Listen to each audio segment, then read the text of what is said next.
So, you know, with the flow of information with the A's and John Fisher and the stadium, Vegas is really busy and there's a lot going on. And I think outside of the one dude at the RJ who covers the story, we cover it here and there, but we're just kind of waiting for something to rise up from the ground.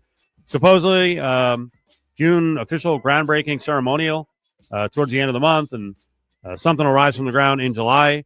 I think a lot of people here are like, hey, I'll believe it when I see it. Yep. Brodie Brazil covered the front end of the story with the A's and that stadium deal, and then moving here. And he always had a really good YouTube page. He's made a transition into being like the stadium guru, like for everywhere in the country. And I wanted to bring on Brodie here on Cofield Company, and I keep calling him Brady. Brodie, what's going on, buddy? How are you? Thanks for having me. I wish that wasn't my. Is it niche or niche? Whatever it is. I wish that wasn't my thing, but it's happening so often across sports now. Teams are either relocating or threatening relocation and stadium stuff and tariff stuff. It's just getting more hairy as the days and weeks goes on. And obviously Las Vegas is right in the middle of it. So I wish that wasn't my thing, but it is so interesting. It totally is. I mean, last week we had on a guy who's covering a lot of this for a radio station in Kansas City, Soren Petro, and he's like, listen, the tax that you get on the front end, whatever the bonds and all that, it never ends too. So it's ongoing when they're asking for improvements and more monies, and we want to get to all this. But first of all, I got to find out from you, since you're covering the story really closely and Brodie Brazil's with us, the Athletics to this point in Sacramento. Give me a grade. Like, we don't have to talk about it on the field, but has it worked from a stadium and crowd standpoint? In fairness, I have paid not one stitch of attention to the Athletics this season. And that is because if pizza just gave you food poisoning, I'm not really hungry for pizza right after that. Look, I lost my job in the last year, directly connected to covering the A's. And, you know, I think I would have quit being a fan a long time ago, too, if it weren't for my work. So I've kind of just let them sail off to Sacramento. However, to the point, and I just wanted to declare where I'm at with all this, not following it on an everyday basis anymore. But no, I mean, I said years ago that if they go to Sacramento and don't sell out every game, that is a huge red flag. And here they are, maybe only selling out a few. Even when they do, you look at the attendance, it's not truly a sellout. And I don't blame Sacramento for that. Let's be honest here. People thought I was critical against Las Vegas. All of you listening probably to this in Southern and Northern Nevada, it's not Las Vegas. It's the situation. I'm not saying you don't deserve a team. I'm not saying Sacramento doesn't deserve a team. How could you entirely support what's going on? But if you're looking at it from a support standpoint, I don't know that it's fully there. It's probably worse than anybody actually really expected because they're not getting the full commitment up there. It's a weird situation. Is this a tryout? Is this not a tryout? I think it's not a tryout, but I think a lot of people are now realizing that and saying, all right, we're going to go check it out once or twice. But after that, I don't know that we'll hang in with it. The process here is interesting. Like I said, nothing's risen from the ground yet. There hasn't been the ceremonial groundbreaking. I thought the hard date to be done by 2028 at the beginning of the season was get started in February. So we got that. It seems a little delayed. And now there's the other one that's kind of hanging over, which is, what have you found out about the possibility of tariffs screwing up this whole timeline? Well, let me compound tariffs with the fact that tariffs also reduced Gap stock, which is a big deal in all of this, considering not only John Fisher, but the Fisher family. I urge both of you to go take a look at Gap stock. Within the last week, it has sunk about 20%. It's been reported that the Fisher family alone just lost $1 billion off of the stocks alone. I want to go back to this, though, and actually, can I ask both of you? I mean, you're in Las Vegas. You would understand this better. If you really were having a groundbreaking later this month, and if you look at recent groundbreakings of MLB stadiums and all of the pomp and circumstance and all of the invited guests and the governor's got to be there and everybody else, wouldn't you think that if this were actually happening like in this month of June, that the invitations would already be out there, like that your radio station and television stations would know about this, would be ready to cover this, would be ready to televise this? It's not happening on a moment's notice. So when is it actually happening? And I think the question is rhetorical. If it didn't happen already, and it's still not happening right now, it's not to say that it will never happen, but something's obviously going on. There is a red flag going on here that nobody obviously wants to talk about. I would love to know a date. I received an email from a colleague who's going to be on vacation. He said, Willie, I need you to do some stuff at the end of June besides UFC 317, do the advance. Oh, and by the way, the groundbreaking may take place, so I'll keep you posted on that. Well, it's June 2nd. and the last week of the month is 3 weeks away. Can I ask, So- is this for AP or Sporting Tribune? for the Associated For the Associated Press. For the Associated Okay. Press. There you go. We don't even have a date.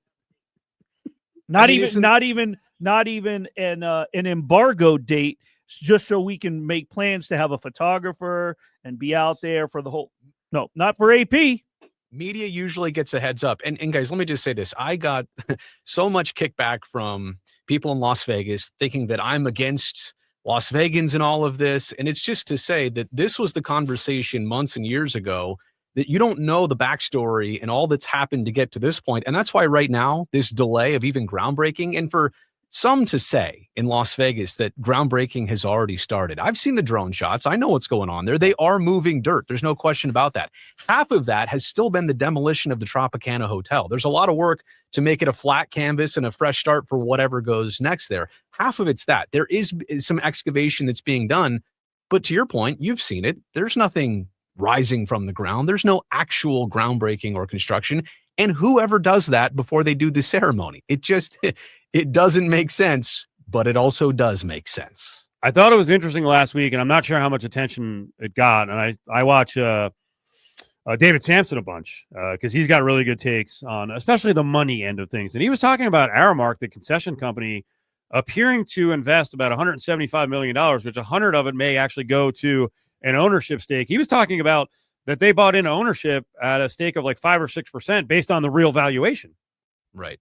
It's a big question mark what that cooperation really is, because I watched David Sampson talk about it too. $175 million might be almost like buying the rights to being the concessionaire forever. Like this might be a buy-in of the franchise. It also might be more of like a licensing thing, kind of like a naming rights thing. But the bottom line that I go to is this. The A's need to provide the first $100 million of construction to the stadium. That was part of SB1 that was passed 2 summers ago. And if John Fisher does or doesn't just have a cool $100 million ready to go to start the process, maybe this liquid asset of 175, or even if it's just 100, that's the kickstart to get the money, to unlock the money out of Nevada. So then he gets another 380. So now we're up to 480. They still have to get to what, 1.75 bill?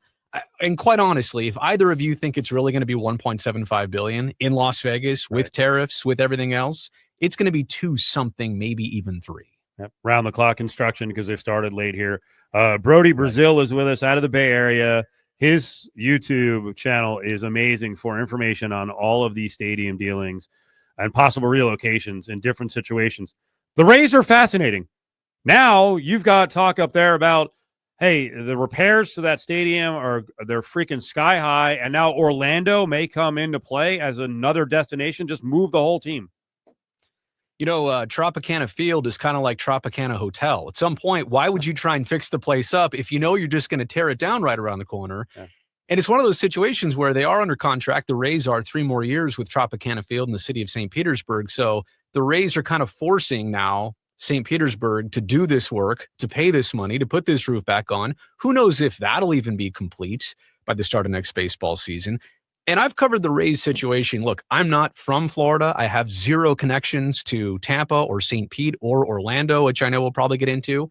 It's all fascinating to me, guys, because of what we just experienced with the A's. I've seen this movie before. I've seen how all of a sudden tourism is the special flavor of Major League Baseball. They want to get to tourism in Las Vegas. They might want to try tourism, double as much tourism in Orlando. So I've seen how fast these owners can approve things just to get the problem off their hands, and then all of a sudden a team is moving in that case. Okay, how real is Orlando? Very real. Well, I'll tell you this. Here's the 2 realest ones I know. Orlando for a team out east, like the Rays in Tampa and St. Pete. I'm going to throw Utah in the conversation, that if you think right now, if you're in Las Vegas and all you want is the Athletics to be yours, you also better watch out for Utah. There's $900 million sitting in the state of Utah right now for a baseball team in Salt Lake City. They've got the Larry H. Miller Group ready to go, ready to pump in hundreds of more millions, if not billions of dollars for the site. They also obviously going to want to take ownership of the team. Utah is just sitting there in the weeds right now. I think they have another 8-9 years to try and get this done. It's under a legislative law was passed. So basically, like, this is still an option for the state, but I mean, look, if it comes down to brass tacks with the A's and Sacramento isn't an option, and whatever the issues are in Las Vegas, I mean, look, state of Nevada has ponied up $380 million. That's nowhere near what $900 million would get you. So I think Utah is very real. To answer your question, I think Orlando is very real. I'm not saying that it's for sure, but if Stuart Sternberg wants to sell to the highest bidder and they're in Orlando, I think he has no problem doing that. And I think baseball approved that in a split second. Okay, so speaking with Brodie Brazil, Brodie, you said before, hey, it's nothing against Vegas. This is all about that organization. But just then you just said, whatever Vegas's issues are, there are no real issues here in Vegas. This has to do with the A's. Do you think are we are we, not you, but are we going backwards where now it's 50-50 that this team is coming? I should have been more clear in that. When I said Vegas issues, I meant A's issues in specifically Las Vegas. Okay. No, not, I know Las Vegas gets things done. To be quite frank, this whole time I've used the analogy of a little kid at a birthday party and the piñata and a parent, right? And the A's are the kid with the bat in their hands, and they can't hit the piñata in Oakland or Fremont or San Jose or wherever. And all of a sudden, the parent kind of puts the hands on the shoulders, and the parent is Las Vegas, twists them around, and says, "Here, Billy, take a spin to the left." That's Las Vegas helping the A's hit the piñata. So no, my thing is, if the A's have issues and finance, I mean, and Bally's being part of the site that's maybe not in a great financial position as well to furnish the rest of that 35-acre site. There's just so many questions. But yes, they are central to the A's and not Las Vegas. Brodie Brazil is with us. I got like 45 seconds left, so I'm going to kind of crowd this in here. But I did see that you had a video up on your YouTube page about sports reporters being replaced by content creators, which is a topic we talk about all the time, especially the power of the Raiders content creators. What are you seeing? Just a lot of people who are trained in the broadcast world like myself that either lose their job or find a new job or find a new place. And look, there's just a market for it. I don't know if it's better or worse yet. Only time will tell. But there's a lot of people who are breaking out of the mold and they're not buttoned up anymore, wearing a suit and tie like I used to do. And maybe they're more trustworthy. Maybe they're not. But it all comes down to personalities and the mold of what a broadcaster is and isn't anymore has totally changed. So I guess maybe I made that selfishly. I'm kind of part of that transition, but we'll see where it goes. Well, I think it's really important because this sort of stuff that, as you said earlier, is a niche. When in TV, you're going to get, minutes upon minutes to talk about this. You need long form, and now this is where the home is for long form up on YouTube and the web. That's right. And people are cutting their cable and not watching traditional television as much. I know your radio program is put on a number of different platforms, and the reason you do it is because that's where the eyeballs and the ears are. So I credit you for, all of you for being one step ahead of all that too. That was kind of my point. We're trying, right? We're all trying. Great spot, Brodie. We appreciate it. Thanks for the quick response, and let's get you on down the road when we have some more developments with all these stadiums, not just Vegas. Okay. Literally anytime, guys. No problem. There is Brodie Brazil. I'm telling you, his page is great. And you find out, like, you don't realize when we're all insular, we're all into the area we're into. And you find out when you start looking around, man, like right now, the Chiefs, not so much the Chiefs, but the Royals are in this whole process. Is it going to be Kansas? Is it going to be Missouri? There's these other situations where bills come up after 20 years. Like, who's paying for this? It never ends. The expenditure never freaking stops.